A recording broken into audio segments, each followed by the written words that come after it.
มียมันก็ไปหาเงินเด้อันไหนในแห่งทางเนี่ยทางอร่อยอยู่ ถ่ายเจ๊ฮะโอ้ยถามอะไรวะทำงานอยู่วะจะกระปูนกระตึ้งเท่าไหร่วะแน่นอนนิดหน่อยค่ะนิดหน่อยชีวิตป้าค่ะดูชิเนี่ย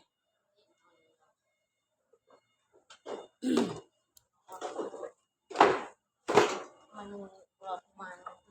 บริรอแล้ววางงานก็มีงานถึงออก โอ้ย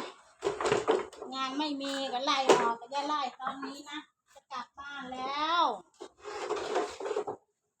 สงกรานต์ก็กลับแล้วค่ะ พูดไปเจอว่าที่เราทำคุณ